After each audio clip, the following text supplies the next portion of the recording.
সৃষ্টি না করলে আসমান জমিন চন্দ্র সূর্য গ্রহ নক্ষত্র তারা আদম হাওয়া জান্নাত জাহান্নাম আপনাকে আমাকে কাউকে সৃষ্টি করা হতো না। তিনি হলেন মক্কাওয়ালা, তিনি হলেন মদিনাওয়ালা, তিনি হলেন উম্মতের কাঙ্গাল, তিনি রহমতের ভান্ডার, তিনি হলেন সমস্ত নবীদের সরদার, ইমামুল আউলিয়া ইমামুল মুরসালিন খাতামুন নবীন শফিউল মুজলিমিন ওয়া রাহমাতুল লিল আলামিন নবী মুহাম্মদ রাসূলুল্লাহ সাল্লাল্লাহু আলাইহি সাল্লাম। আর একবার জবান খুলে বলুন সাল্লাল্লাহু আলাইহি সাল্লাম। ভাইজান, আমরা কোরআনে মাহফিল আসতে পেরে খুশি না বেজার? যদি আন খুশি, মুখে হাসি, উঁচু করে কাল্লা সবাই বলেন একবার ভাইজান সুবহানাল্লাহ। আমার ভাইয়েরা, আমার বন্ধুগণ,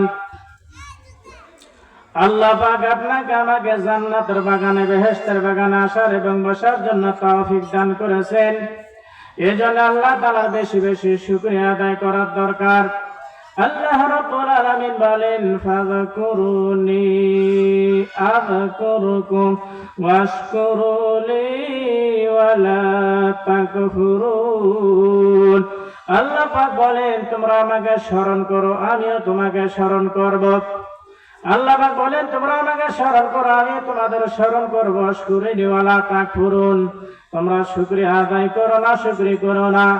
আল্লাহ রাব্বুল আলামিন বলেন, ওয়া ইয তাআযানা রাব্বুকুম, যিনি আমাদের রব, যিনি তাকে স্মরণ করো, যিনি হলেন আইনদাতা, পালনকর্তা, যিনি হায়াতের মালিক, মওতের মালিক, সব কিছুর ক্ষমতার মালিক।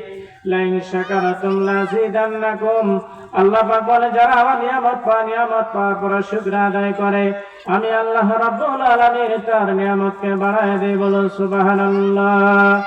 আর আমার নিয়ামত পাওয়ার পরে নিয়ামত না শুকরিয়া করে, তার নিয়ামত কেন আমি ছিনে নেই। ইন্না আযাবি লাশাদীদ, আমি নিশ্চয় কঠিন আযাবে গ্রেফতার করি। বলেন নাউযুবিল্লাহ। এজন্য আমার ভাইরা, আমার বন্ধুগণ, আল্লাহ পাকের শুকরিয়া লেখে বলে কোনদিন শেষ করা যাবে না। বলুন সুবহানাল্লাহ। আসমানের মালিক হলো আল্লাহ, জমিনের মালিক হলো আল্লাহ, সব কিছুর মালিক আমার আল্লাহ। জোরে জোরে কান সুবহানাল্লাহ।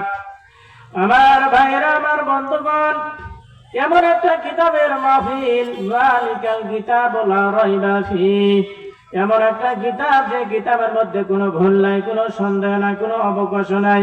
ফিহি হুদাল লিল মুত্তাকিন, এটা হেদায়েত স্বরূপ, হেদায়েতের কিতাব। বলুন সুবহানাল্লাহ। আমার ভাইরা, আমার বন্ধুগণ, খুব গভীর মনোযোগ দিয়ে কথাগুলো শুনবেন। আল্লাহর একজন ওলি ছিলেন, তার নাম হলো সেরে সাকতি রহমতুল্লাহ আলাইহি। আমার ভাইরা, আল্লাহর ওলি সেরে সাকতি রহমতুল্লাহ আলাইহি, আল্লাহর একজন ওলি ছিলেন।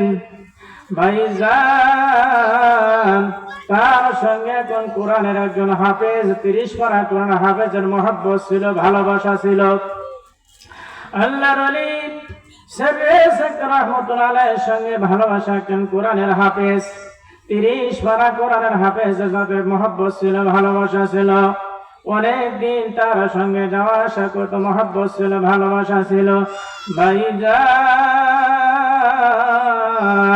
হঠাৎ করে কোরআনের হাফেজ তিনি মারা গেলেন, দুনিয়া ছেড়ে বিদায় নিয়ে চলে গেলেন। বলুন সুবহানাল্লাহ। ভাইজান, মানুষ তো সবাই মারা যাবে, কেউ পৃথিবীতে থাকবে না, কথা বলেন ঠিক কিনা? আমার ভাইরা, আমার বন্ধুগণ, আল্লাহর পয়গম্বর হযরত মূসা কালিমুল্লাহ আল্লাহকে একদিন বলেন, আল্লাহ, আমার যা আছে তোমার কিন্তু তা নাই। আল্লাহ বলেন, মূসা, এমন কথা বলা ঠিক নয়, আমার যা আছে তোমার তা নাই, এমন কথা বলা ঠিক নয়। আল্লাহর পয়গম্বর হযরত মূসা কালিমুল্লাহ, আল্লাহ, আমি তো ঠিকই বলেছি, আমার এমন কিছু আছে সেটা তোমার মধ্যে নাই। আল্লাহ বলে, মূসা রে, তোমার এমন কি আছে সেটা আমার আল্লাহর নাই। মূসা আলাইহিস সালাম, আল্লাহ, আমার মৃত্যু আছে কিন্তু তোমার মৃত্যু নাই। কথা বলেন ঠিক কিনা? আমাদের মৃত্যু আছে কিন্তু আল্লাহ তাআলার কোনো মৃত্যু নাই। মূসা আলাইহিস সালাম বলেন, আল্লাহ, তুমি মারতে পারবে কিন্তু কোনো মরতে পারবে না।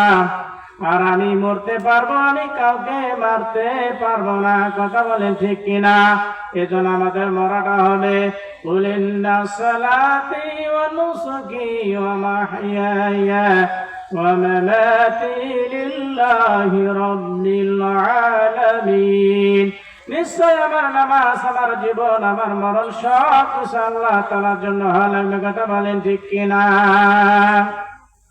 ভাইজান, কথাগুলো গুরুত্ব সহকারে শোনা লাগবে। আল্লাহ রাব্বুল আলামিন বলেন, ওয়া ইযা কুরিয়াল কুরআনু ফাসতামি'উ লাহু ওয়ানসিতু লাআল্লাকুম তুরহামুন। আল্লাহ